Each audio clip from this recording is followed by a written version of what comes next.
Pas pritje së gjatë në pediatrinë e QSUT-s, sot voglushi Kristi Maze ndodhet në duart sigurta në mbikëqyrjen e mjekëve më të njohur për transplantet në spitalin e Bergamos në Itali, në pritje për t'ju nënshtruar operacionit që do t'i shpëtojë jetën.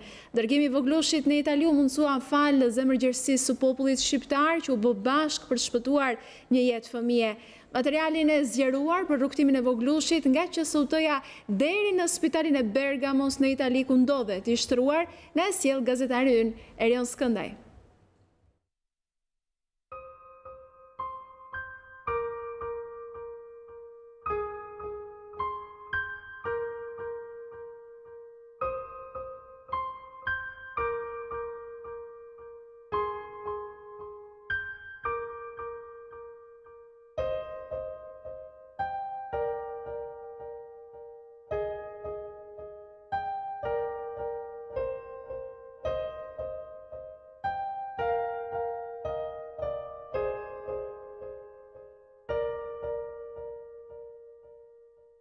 Sapo kemi zbritur në aeroportin e Bergamos, bashkë me familjen e Kristi Mazes, prindrit, dhe na kanë pritur miq shqiptar të cilët janë ofruar të gatshëm për të ndihmuar familjen Maze në këto momentet vështira dhe veçanërisht Kristin e vogël. Në aeroport na priste Zef Toma nga Lezhë, që jeton prej vitesh në zonën e Liguriës, i cili kishte udhëtuar gjatë gjithë natës për afro 500 kilometra me makinë, për t'i ardhur në ndihmë familjes Maze, të cilës si ka dhuruar 1.000 euro, si dhe ka shoqëruar fëmijën në spital. Pa dal nga aeroporti me ne u bashkua dhe Valentina, një qytetare nga Tirana, e cila sapo kishte parë në News 24 nisin e fëmijës drejt Bergamos, kishte lënë çdo gjë për të ardhur tek ne.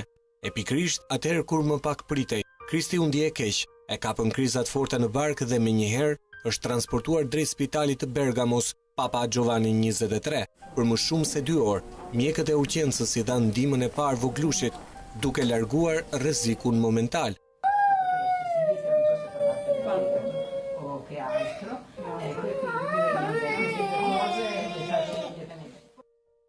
Pas kësaj, 10 vjeçari u shtrua në repartin e transplanteve pediatrike, ku që nga mëngjesi së martës u i nënshtrohet të gjitha ekzaminimeve nga e para.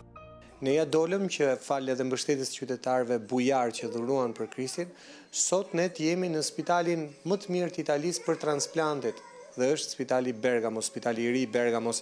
Dhe tani më Kristi ka një shtrat, është i shtruar, ne shpresojmë që nesër të marrim kontakt edhe me mjekun e tij që do ta operojë, por tani familja duket e qetë, apo jo babai Kristi? Po, tash jemi si me ndryshemi tash.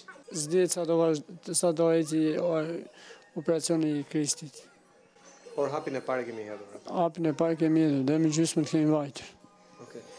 Nëna e Kristit, ke patur shumë lot në atë kronik të parë, ajo kronik që sensibilizoi mbar shqiptarët, i bëri të tronditen, po dhe njëherë të ndjejnë keqardhje të madhe dhe menjëherë kanë vrapuar, kanë kontribuar për Kristin. Po sot si kem ato lot?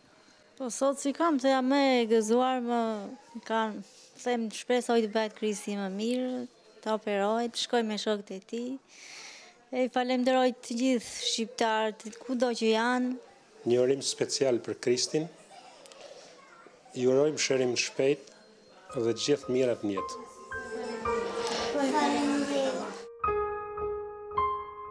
Të pyetur nga News 24, mjekët e spitalit të Bergamos thanë se po mbikëqyrin në rastin me prioritet absolut, dhe se vetëm pasi të kenë përfunduar të gjitha kontrollet dhe analizat, do të mund të përsaktohet shkaku i sëmundjes, si dhe lloji i transplantit që do të kryhet në rastin e voglushit shqiptar, nëse do të jetë i plot ose i pjesshëm.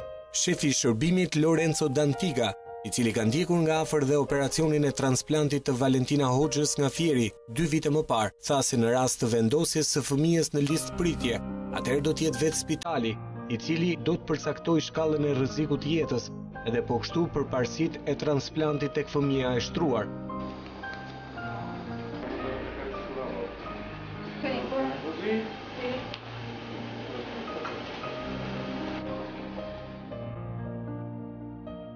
Lajmi se në Bergamo kishte mbërritur një fëmijë i smur rënd nga Shqipëria, ishte përhapur shumë shpejt në qytetin verior, ku jetojnë dhe punojnë prej vitesh mijëra shqiptar. Në shenjë solidariteti me familjen Maze, shumë prej tyre vizituan fëmijën në spital, si dhe morën kontakt me mjekët, duke treguar interesim për shëndetin e Kristit. e gjithkush prej tyre u ofrua i gatshëm për të strehuar familjen Maze, derisa Krishti të shërohet plotësisht.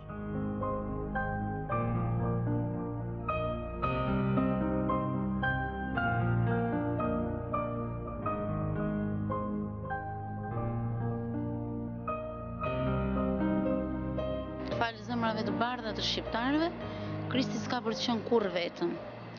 Unë jam gjendur provizorisht në Bergamo, kur kam marrë vesh mbritjen e Krishtit këtu, edhe mendova të kontriboj sado pak në pjesën e transportit të tij nga aeroporti në spital, në pjesën e asaj që ai duhet të hyjë sa më shpejt me urgjencë në spital, sepse ishte një situatë shumë serioze, shumë kritike që nuk duhet ne të ishim indiferent dhe të rrinim në pritje.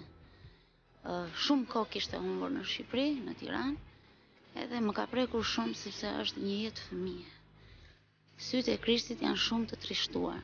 Krishtin nuk do ta lë vetëm, do ta mbështes, siç e kemi mbështetur këto ditë.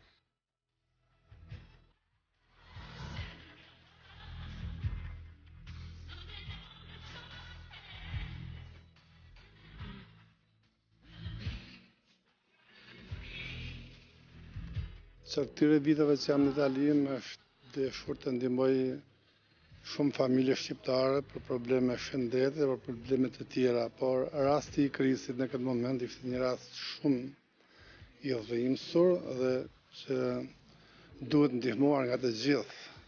Shteti që la në rrugë shëndetin e tij, e braktisi, u detyru në televizorin një News 24 që të vjen në Itali të sillet të simurin, më prekupoi jashtëzakonisht. Unë i hapa derën kësaj familje për që prindërit e tij të qëndrojnë të unë për pak kohë, domethënë sa të kurohet fëmia. Me ka prekur me shumë burokracia e shtetit shqiptar që la këtë vogelush me gjithë thirrjet që i bëri her mas here edhe kryeministri shqiptar për ta ndihmuar dhe u la në rrugë.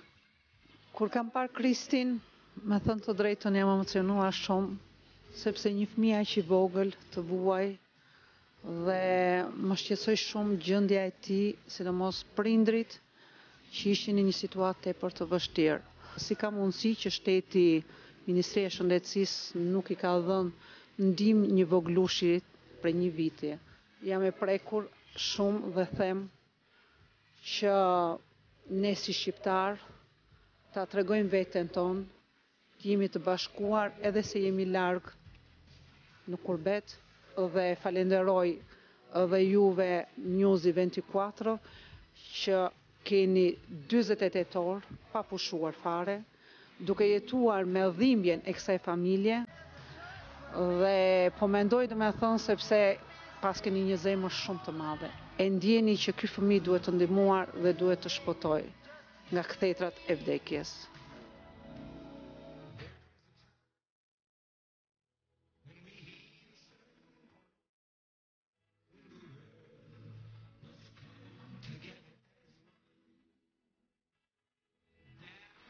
Largohemi nga Bergamo me lajmin më të mirë se tani më.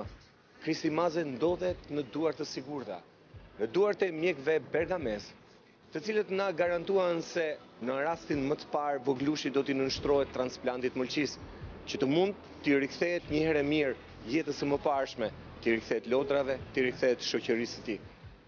Por nuk duhet harruar për asnjë moment se gjithçka u arrit fal bujarisë dhe zemërgjerësisë së qytetarëve shqiptar, të cilët në rastin më të parë ju bashkuan thirrjes lançuar në News 24, shpëtoni Krishtin e vogël. Për News 24 nga Bergamo, Erion Skëndaj.